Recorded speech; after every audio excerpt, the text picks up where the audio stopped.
स्वागत किया। इतना बढ़िया स्वागत कर दिए, इतना बढ़िया सत्कार कर दिए कि भगवान कन्हैया खुश हो गए, करे जब गदगद हो गया।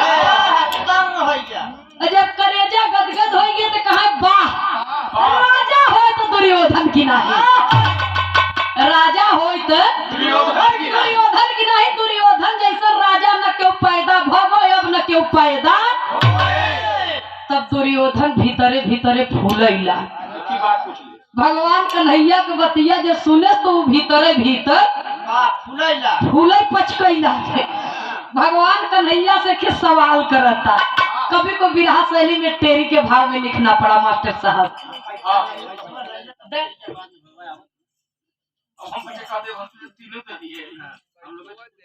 मुंह में से कटौती कर लिए थे। समाज के सम्मानित पूज्य श्रीमान कमलेश मौर्य जी किराव की धरती से 101 रुपया माया पुरस्कार किए। मालिक सुखी रखे, परिवार सुखी रहे, सुने वाले सब भैया सुखी रहे बाबूजी। कभी को बिरहा शैली में टेरी के भाव में लिखना पड़ा।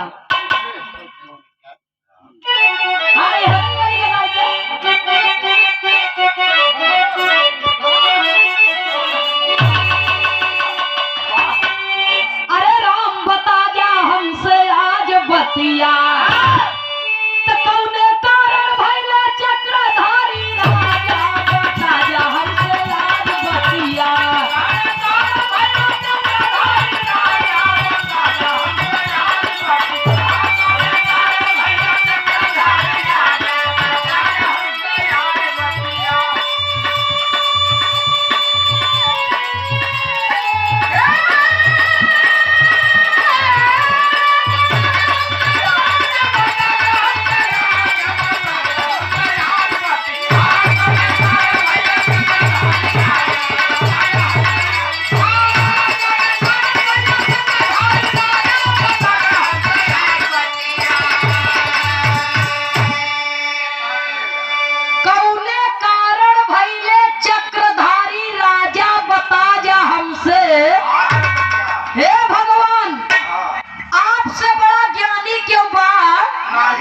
आपके स्वयं भगवान कहते तो हम एक सवाल करत है आपसे, ही बताओ कि कौन इतना बढ़िया कर्म किया कि हम इतना बढ़िया राजा हो गए। हमारे जैसे राजा न पैदा भवन न क्यों पैदा।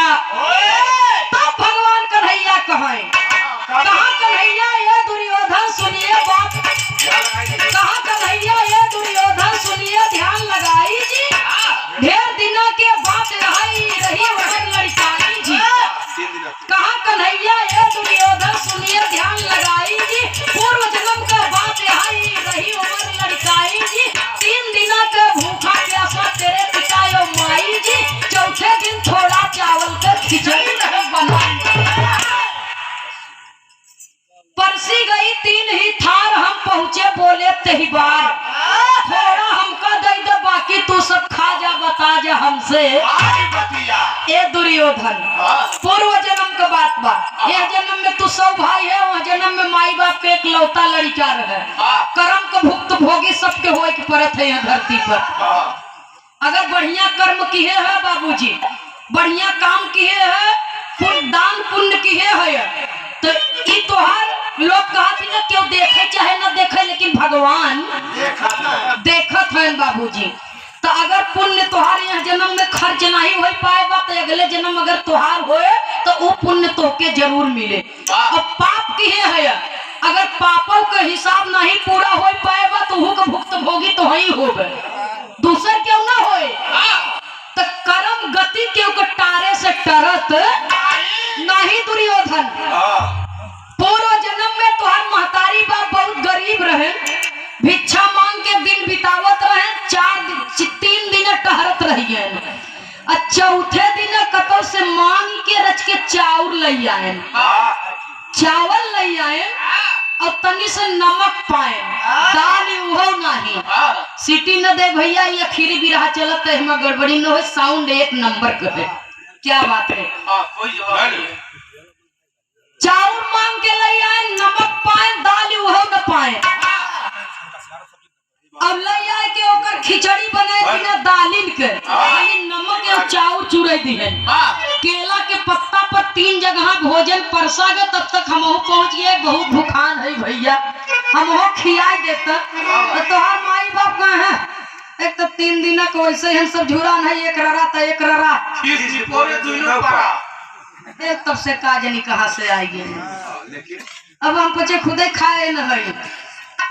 दुर्योधन तोहार माई बाबू तो हमें डांट दिए, लेकिन तोहरे अंदर दया आई गई और अपने हिस्सा का भोजन हमके खिया दी है। और जब खिया दी है तो जानत हमारे मन से तोहरे बदे का निकला, बिरहा में लाइन करने लगी मास्टर साहब।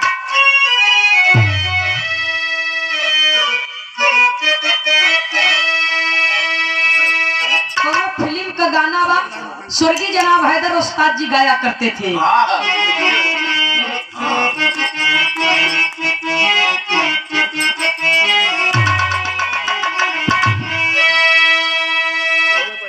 इहो कोनो प्रेमी या प्रेमिका रहे उ जमाने के मोबाइल देख के बच्ची वो कहता वादा करता तब मोबाइल नहीं रही है पर वो कहत रहा गौवा के पिछवरवा, गौवा के पिछवरवा चाँद जब निकले, गौवा के पिछवरवा चाँद जब निकले, अरे धीरे धीरे नदिया किनारे चली गौवा के पिछवरवा चाँद जब निकले, धीरे धीरे नदिया किनारे चली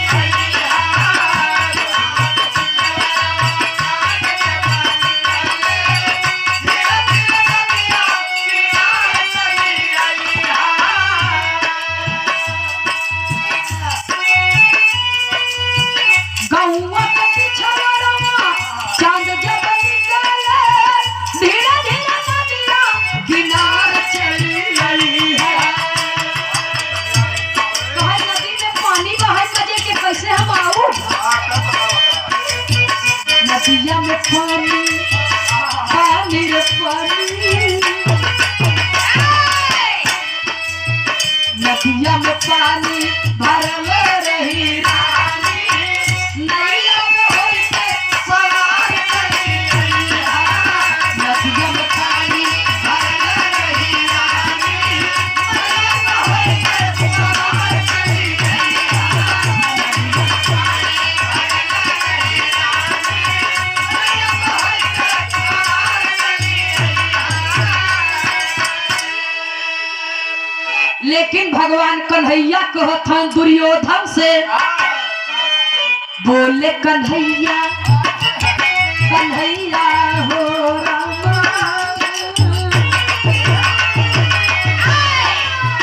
बोले कन्हैया खिलाई जब दिया तब तो क्या हम आशीर्वाद कर दिया, बोले कन्हैया खिलाई जब दिया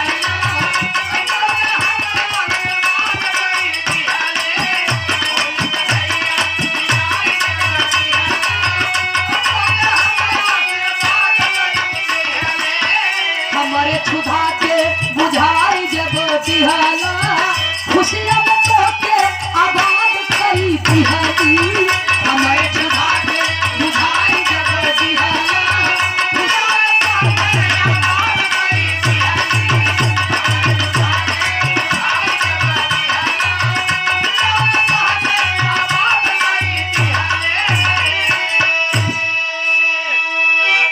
जब हमार क्षुधा जुड़ा गई तो हम कहा जा भैया राजा हो जा, जैसे हमें जुड़वाया वैसे भगवान तोहे जुड़वावे। आज एक अन्न बरे तोहार परिवार भटकता, लेकिन एक जमाना ऐसा हो जाए कि अंधन के अंबार लग जाए तोहरे घरे, तो सब दान आप लोग दे देव, लेकिन अन्न दान जौन होत बाबूजी भक्ति जे करत जे अन्न दान करत ओकर फल आपे के मिले, दूसरे के न मिले, कभी को संकेत करना पड़ा।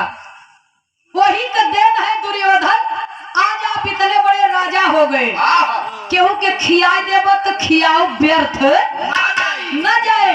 आप इतने बड़े राजा हो गए, चक्रधारी राजा हो गए। यही बड़े कहत है कि तोहरे जैसन राजा न पैदा भवे धरती पर न पैदा। श्रीमान कमलेश मौर्य जी किराओं की पावन सरजमी से पूज्य भैया जी की ओर से सादर 21 रुपए का आशीर्वाद आया है। बहुत बहुत सादर नमन। मालिक सुखी रखे, परिवार सुखी रहे। उपस्थित जनता जनार्दन के चरणों में प्रेम भरा जय श्री कृष्ण। भगवान श्री कृष्ण कन्हैया जब इतना बतिया कहन तब दुर्योधन उठ के सिंहासन पर से खड़ा हो गया। जब खड़ा हो गया तो चारों गति ऐसे देखे ताके 3 दैया भाजे दे अपने मनवा में सोचता कि कन्हैया के तब हम खियाई दिया जब हमारे कुछ रहबई न भे। हमारे हमार मन कहता मतलब भिखारी रहे। हमार मन कहता कि एक भंडारा फान दे का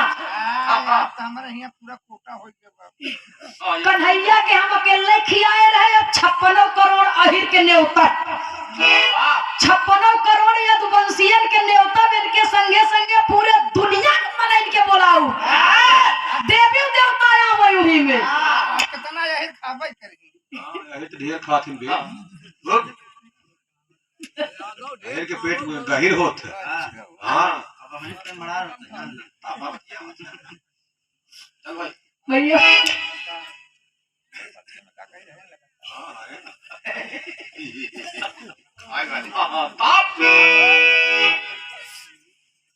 सब जने हैं वही एक जने कम है ना। विश्वकर्मा जी विश्वकर्मा भगवान तान के दाना तान के खाना मर जाना परवाह नहीं। भैया बाबा कवि को संकेत करना पड़ा। भगवान कन्हैया धीरे धीरे समझे थे कि दुर्योधन कुछ कहे चाहता और तब तक दुर्योधन बोल दिया। कहत का बाबा जी बिरहा में अगला तर्ज लगी मास्टर साहब।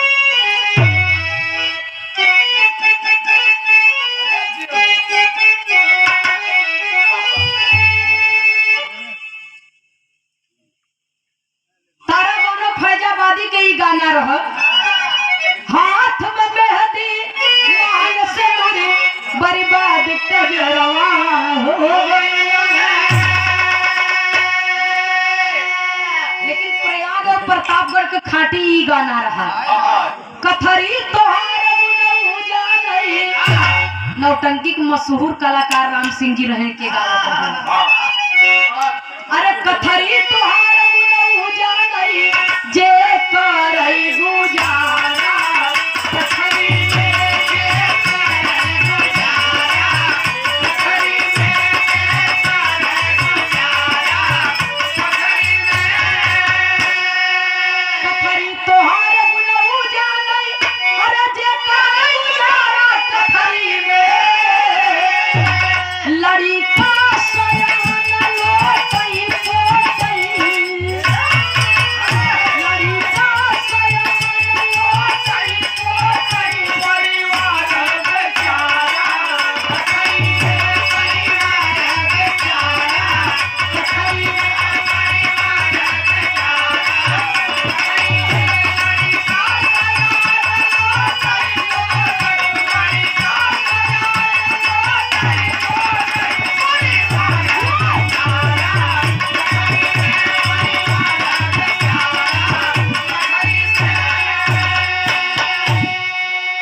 परिवार बेचारा कथरी में। आज जौन गदेला पैदा होता है अपने जवानी में जनवल कर ही कथरी के कहता एक बार क्यों सीख तो जन ही कहां से।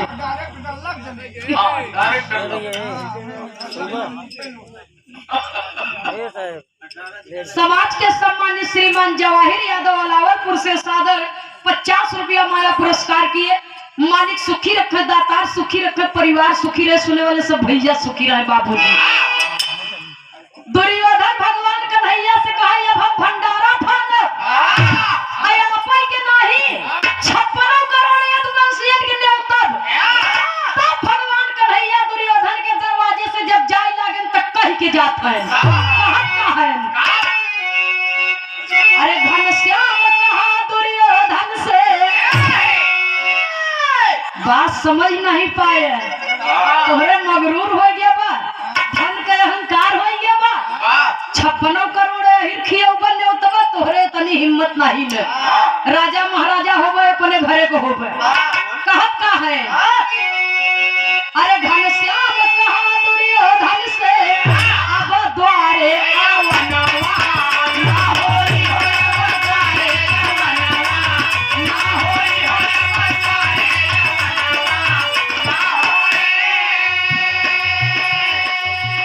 घनश्याम कहा दुर्योधन से अरे अब तोहरे द्वारे आवनवा ना होई जितना क्षमता तब दिल में रहा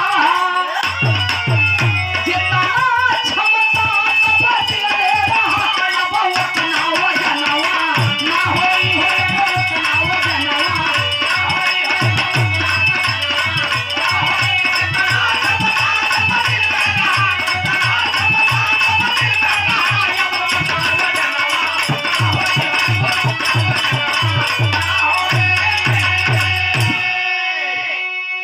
भगवान कन्हैया कहा जा दुर्योधन अब कन्हैया मर जही लेकिन तोहरे दुआरे न रही भोजन करे बदे कन्हैया अब तोहरे दुआरे कभो न रही जितना क्षमता तब दिल में रहा अब उतना वजनवा जितना क्षमता लड़कपन रही पूर्व जन्म के बात रही गरीबी रही लेकिन अब तू राजा हो गया है तोहरे धन के अहंकार हो गया बा अब वो उतना क्षमता तोहरे दिल में नहीं बा कि तू कन्हैया के भोजन कराई सके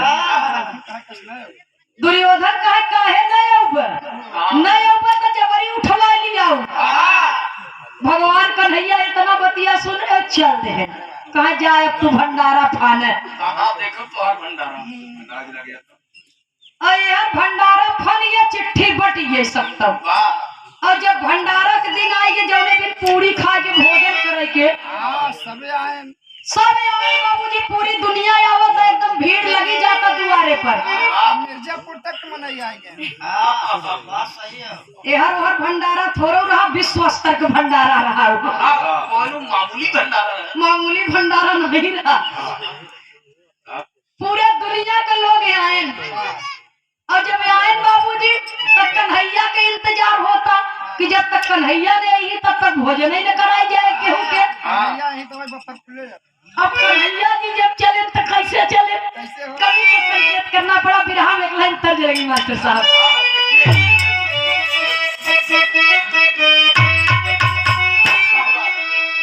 अपने जमाने के इन्होंने सुपरस्टार तर्ज लगे अरे दरवाजा खुला छोड़े आई दरवाजा खुला छोड़े आई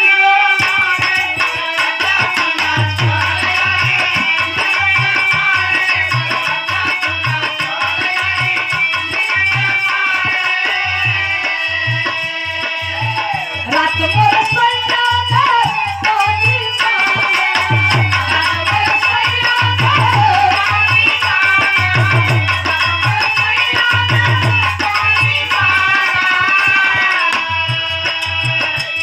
मैं पुया में ढके नींद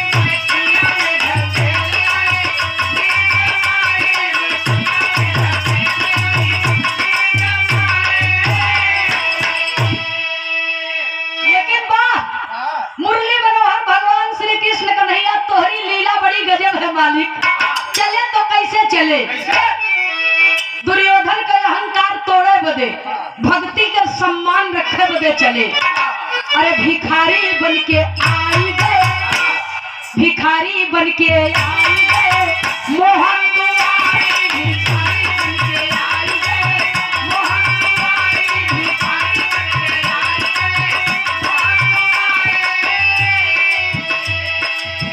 जय जयकार द्वार पर लाए जय जयकार द्वार पर लाए जय जयकार द्वार पर लाए अधिकारी तक से धाई गए अरे मोहन दुआरी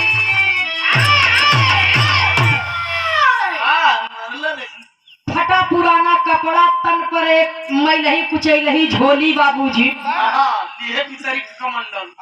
और एड़ी में जवन जवन बेवाय फूटी बा उनके। वाह, जैसे गाठी पर रहो लिया जाओ। और भगवान कन्हैया ऐसा रूप बनाए हैं जना कईयों महीना से नहाया न है। महिला कुछ इलाहा कपड़ा बाबूजी और तन पे कंधे पर झोली टांगे न हाथे में कमंडल वही में जल जय जयकार कह दिए अलख जगाए दिए दुर्योधन के दरबार में। दुआरी पर जाएंगे जब अलग जगाए दिए कि कईयों रोज से भूखा है भैया। अब जीव निकलेगी तब जीव निकले जल्दी से जल्दी एक आध दो कचौड़ी खिलाई देता नहीं ही दम टूट जाए। तबीयत बड़ी खराब बाटे भोजन के बगैर जिंदगी चली जाए। भैया भैया दो कचौड़ी हाथ दे।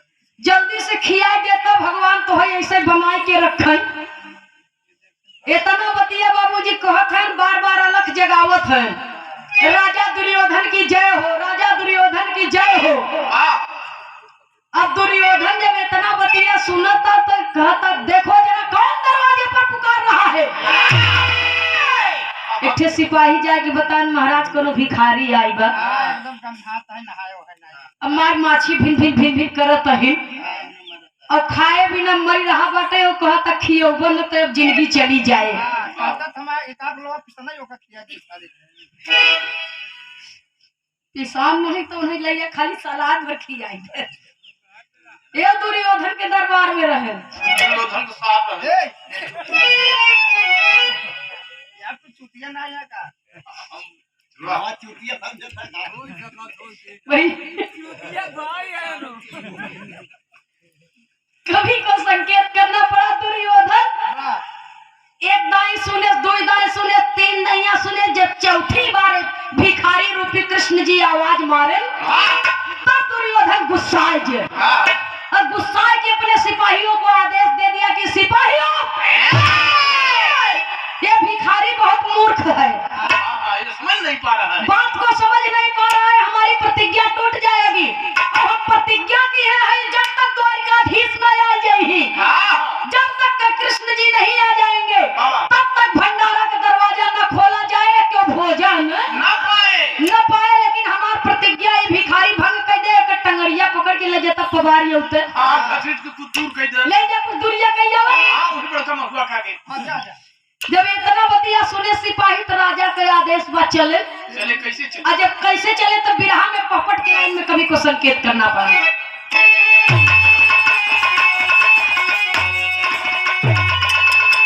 अरे चले सिपाही कही के बतिया पीटा मुरली वाले के।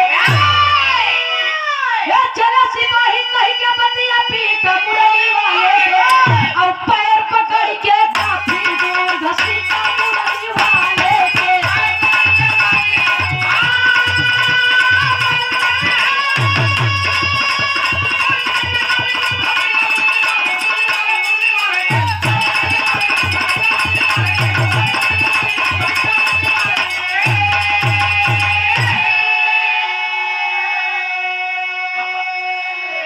लागन गोड़ पकड़ के घेर रहा हो।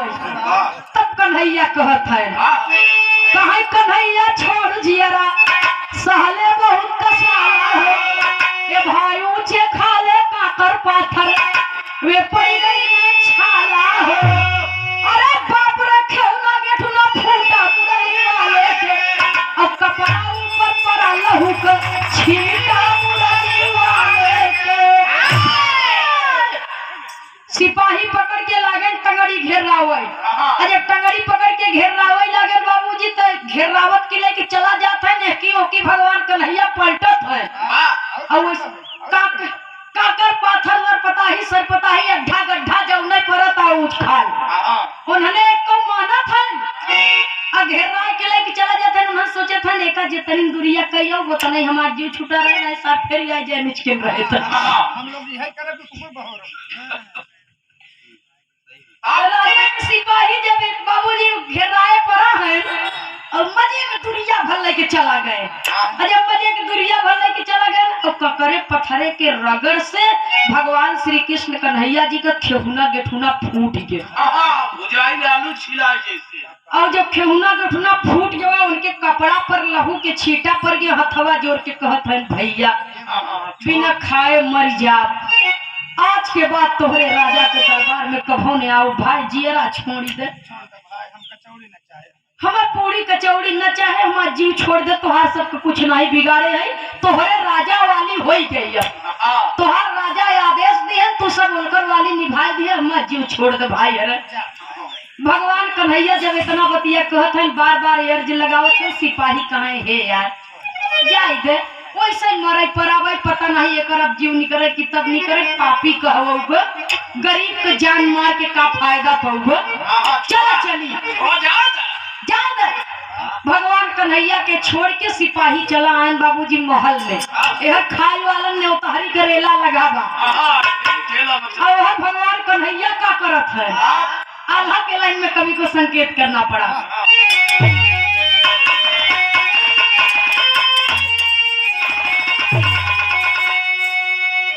अरे बची गई जान मोहन, माया देखवले भैया,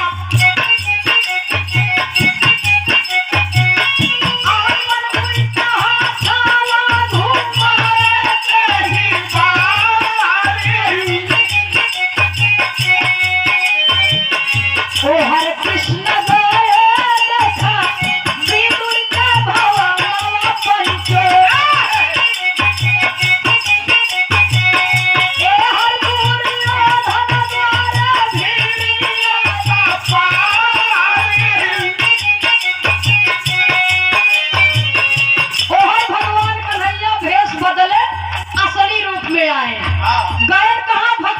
के यहाँ दुर्योधन के यहाँ का होता कहा दुर्योधन वही भोजन न करई बड़ी केहू के जब तक नहीं है द्वारे बादल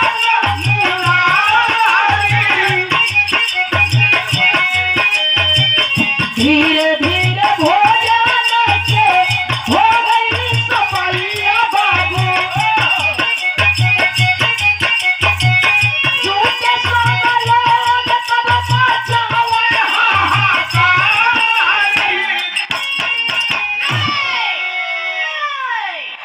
हाहाकार मचाए रहा हन। खाए बिना सवेरे के क्यों कतौ से चलावा, क्यों कतौ से चलावा। चला पूरी दावा हुआ, लेकिन ये कुछ मिलवाइए के दुर्योधन तक कन्हैया के जो होता, कन्हैया तो आए कि चला गए, चिन्ह न पाए। और हर बाबूजी ये प्रमाण मिलत है, भगवान श्री कृष्ण कन्हैया जब आवे हस्तिनापुर में, जब हस्तिनापुर में आवे तब भोजन विदुर जी के यहाँ ही करते थे। हस्तिनापुर में जब आवे, खास तौर से जब दुर्योधन के महल में आवे तो विदुर के यहाँ जरूर जाए, विदुर के यहाँ भोजन जरूर करे। बिना भोजन प्रसाद ग्रहण किए विदुर जाए न दे अपने घरे से, इतनी बड़ी भक्ति रही। और विदुर के जैसा विद्वान वह समय में क्यों रहा नहीं, लेकिन दासी पुत्र होए के नाते विदुर के बात क्यों माने के तैयार नहीं रहा बाबूजी। भगवान श्री कृष्ण कन्हैया विदुर के यहाँ पहुंचे, दरवाजा खटखटाए दिए, गरीबी अपार बार। अब विदुर के दुल्हन अपने तन को साड़ी धोए के डाल दिए हैं, सूखे बदे दरवाजा बंद करके स्नान करे जाते नग्न बदन में। एक वस्त्र बाबूजी ओके डाले हैं सूखे बदे डाले हैं, और स्नान करे जाते हैं बाबूजी कि स्नान करत भरे में सूख जाए तो एके हम पहिर ले। दरवाजा बंद करके विदुर गहन कुछ सामान खरीदे बदे कवि को संकेत करना पड़ा। इतने में भगवान श्री कृष्ण कन्हैया दरवाजा ठोक दिए, बाहर भक्ति। जब दरवाजा ठोक दिए, कौन? मैं कृष्ण क्या विदुर जी घर पे हैं? बहुत जोर की भूख लगी है, प्यास लगी है, थका हुआ हूँ, आराम करना चाहता हूँ, विश्राम करना चाहता हूँ, दरवाजा खोल दीजिए। भगवान कन्हैया के आवाज़ सुन के, दर्द भरी पुकार सुन के विदुर के दुल्ही भगवान श्री कृष्ण कन्हैया के भक्ति में विह्वल जैसे थी बाबूजी, उसी अवस्था में दरवाजा को खोल दिया। और उसी अवस्था में जब दरवाजे को खोल दिया तो भगवान श्री कृष्ण कन्हैया ने अपने तन का पीतांबर उठा करके उसके शरीर पर फेंक दिया। उसके तन पर फेंक दिया। इसलिए फेंक दिया कि भक्त और भगवान का रिश्ता पिता और पुत्र का होता है और माता पिता का दायित्व बनता है कि हर हाल में अपने बच्चों की रक्षा करें। भगवान श्री कृष्ण कन्हैया जी अपने तन के पीताम्बर उठा के फेंक दिए विदुर के दुल्हन के शरीर पर और विदुर के दुल्हन पीताम्बर से अपने तन के ढकता। अब भगवान श्री कृष्ण कन्हैया के भीतर ले जाए के बाबूजी घरे के भीतर चौकी लियावता, जौने लकड़ी के चौकी पर पंडित जी महाराज जी लोग शालिग्राम भगवान के रख के केला का पत्ता लगा के कथा सुनावत थी। चौकिया लिया के उलट के धोई दिए, ऐसे ले आए पकड़ के वैसे धोई दिए उलट के।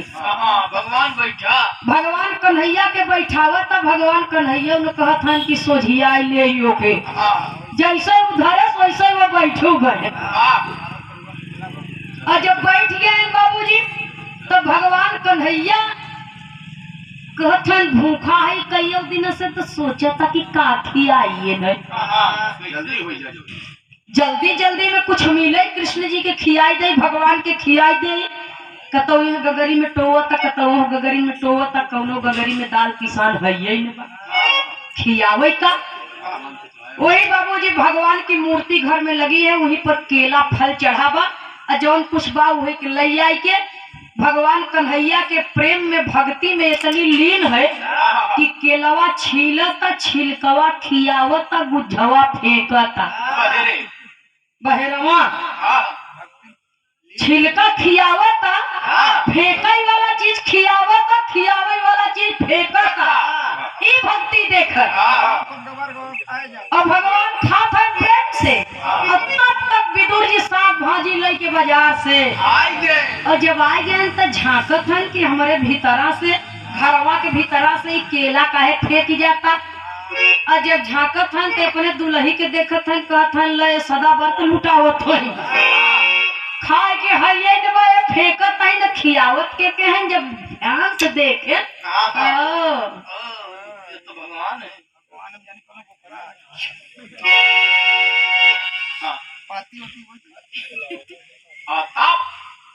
अच्छा कभू भक्ति तो की है नहीं मन से, भक्ति वाला आइटम खराब हुई हो। भक्ति कहाँ से हो जब भक्ति नहीं आई। भगवान जाए दे बाली खाली वही कंटिन्यू चलने में डोरा ना आई। सूरदास तोहरन की नहीं एक जने रहन, वो कवि महान कवि। कोई कहेला कि उमरिये के दोस्त बा कह के गईले सूरदास, नजरिए के दोस्त बा, नजरिए के दोस्त बा। एक जने गवैया कहे विज्ञान बहुत बड़ा बाटे, कुल चीज सब विज्ञान करत, भगवान के कोनो महत्व नहीं न। विज्ञान नहीं बड़ा बा, हम पे भगवान बड़ा बाटे। वह गर्दन तोहार काट दे तो कोनो विज्ञान आवे जोड़ दे तू बोले लागे। एक ही साक्षात प्रमाण हम संगे ले है, साक्षात प्रमाण हमारे संगे भाई भगवान का देन है। हम कर्मय के बात नियारी ये रघुवर काहे के बगुला उजर पंख भैले, काहे कोयलिया भैली कारी। ये रघुवर कौनो विज्ञान आज बने थे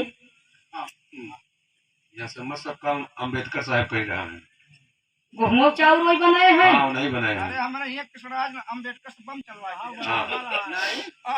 बताओ हवा पानी वो बने हैं तो खाली संविधान लिखे हैं। कभी जी वहाँ मत जा, ये मालिक के देन है, कर्म के देन है। लेकिन एक बात जान लो सूरदास, तोहरे भक्ति की दुनिया बखान करे। नंदनी के बिरहा के चर्चा बा तो नान्हे के ढोलक के भी चर्चा बा इस समाज में। कभी को संकेत करना पड़ा कि बात ही हमें छोड़ा, लेकिन बिरहा के अंदर लिखना पड़ा। विदुर जी कहत है अपने दुल्ही के भगवान कन्हैया के देख के बिरहवा के खीरी तर्ज है। कैसे मास्टर साहब कहना है,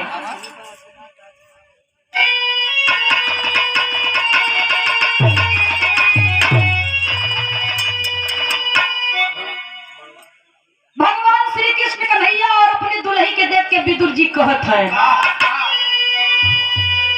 अरे सोचेला मनवा राम, सोचेला मनवा ये भैया सोचेला मनवा, पागल होई गई मोर जेना सोचेला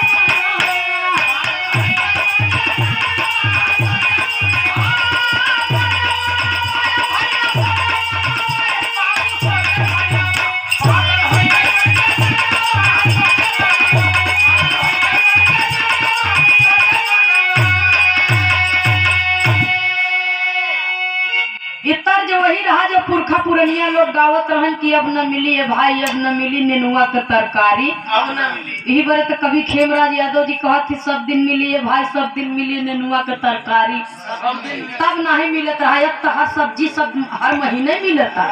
रिसर्च किया गई है। हाईब्रिड के जो ना इतना ऐसा आई गया बाटे कि हेतनी बड़ी के लौकी इंजेक्शन लगा देते हैं, सवेरे हेतनी मोट हेतनी बड़ी हो जाता हर माना हम नहीं निकालते।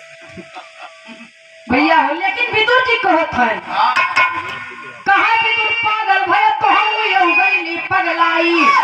अरे केला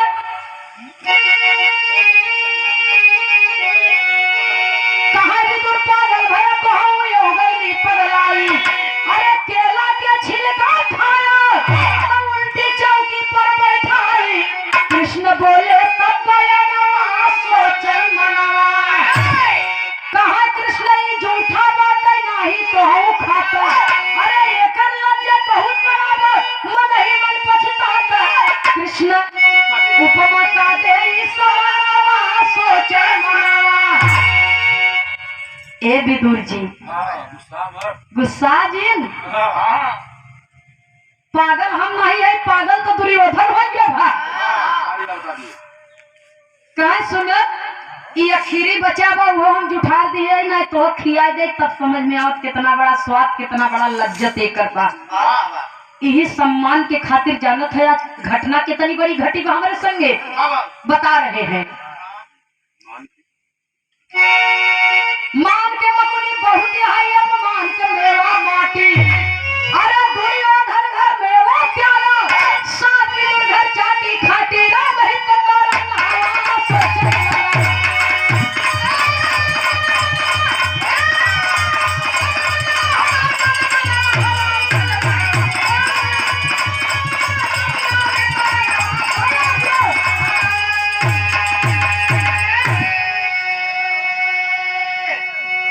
कहे विदुर जी आप इतना बड़ा विद्वान हैं, इतना बड़ा महान हैं और इतना बड़ा ज्ञानी हैं, आप सारी बात के जानत हैं, लेकिन फिर भी हम आपके बतावत थे सारी बात बता दिए बाबूजी शुरू से लेके आखिरी तक के कि मान के मकुनी बहुत यही अपमान के मेवा माटी। यही प्रेम बदे आज दुर्योधन के दरबार से मेवा मिष्ठान त्याग के तोहरे यहाँ साग पर और केला के छिलका पर हम प्रसन्न है।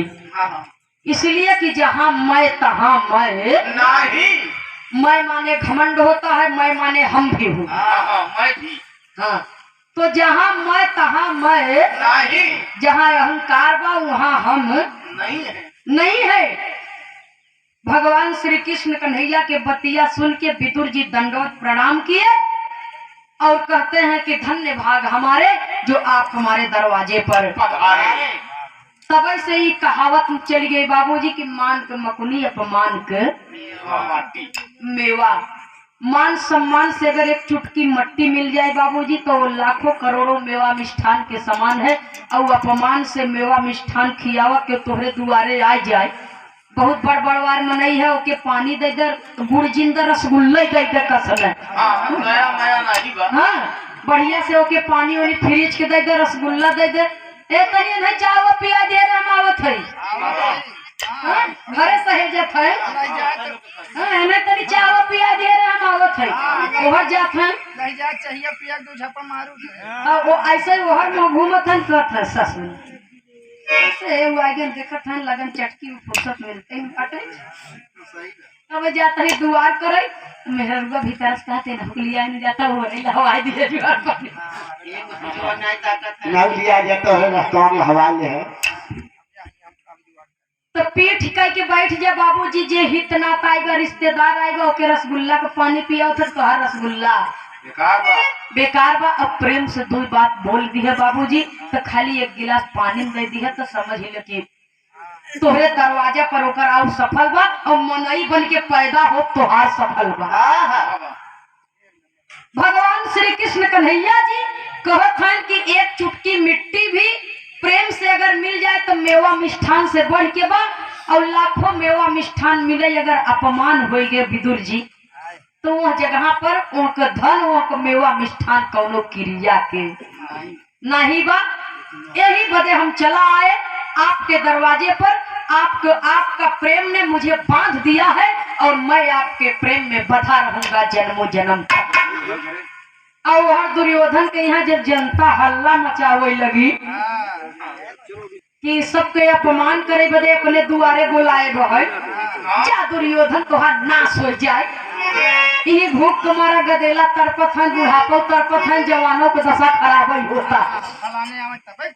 जब कन्हैया आई तब भंडारा खुले। दुर्योधन समझ गया कि अब इज्जत न बचे, इन्होंने के खिलाई दे जाए तो भगवान श्री कृष्ण कन्हैया ना आई तो हम उन्हें पहुंचवा दे। लगा तब खाए से और डेराइए नहीं बदे नहीं आए। जब दरवाजा खोला गया भंडारा के बाबूजी तो भगवान कन्हैया और अपन माया फैला दिए है। न पूरी न सब्जी न चटनी न अचार न खीर कुछ नहीं, एकदम सबको सब खाली वही भगोला टाप चम्मच इनमें सब कलछुल मलछुल बचा। जितना बासन बजना मन धोए के धरा बरस होइया एकदम पोती वोती बाटे बाबूजी, लिपि पोती एकदम फर्स्ट क्लास। भंडारा में कुछ है ये बात चला यार बने। अरे कुछ है ये बस सब गाली देत की चला गए बाबूजी, साफ देत की चला गए कि जैसे सबके मजाक उड़ाए हैं एक दिन वैसे तोहरो जग हसाई होए, तोहरो जवानी माटी में मिल जाए, जौने धन पर अहंकार बा तोहरे काम में आए। ई बड़े बाबा राम कैलाश जी कभो कभो कहा या खीरी लाइन में गुरु घराने के परिचय के साथ में, लेकिन बाबा राम कैलाश जी कभो बोले जिन बना गर्भ गुमानी वो थोड़े दिन के जिंदगानी। जल अभिमान किया राजा सागर, मालिक खारा बनाए दिए पानी हो थोड़े दिन के जिंदगानी। सत्य अभिमान किया राजा बलि, उन्हों को पिठिया न पानी हो थोड़े दिन के जिंदगानी। धन अभिमान किया राजा रावण, सोने का लंका नसानी हो थोड़े दिन के जिंदगानी। और बल अभिमान किया दुर्योधन, माटी में मिल गई जवानी हो थोड़े। अहंकार घमंड ईर्ष्या द्वेष जेकरे अंदर हो जाए बाबूजी तो समझ ले ओकर नाश होना पक्का है। तब तो छोड़ा, अब इसको देख ले भाई पता नहीं कितने से हैं। ऐसे होता ही बाटे। जितने अहंकार होइए।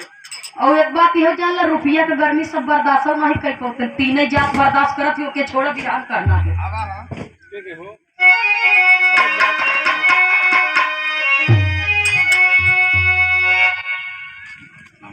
स्वामी सीता राम हित कवि लहुरी स्वर्ग सिधारे, शंकर शोभनाथ विजय कवि सुंदर गीत सवार।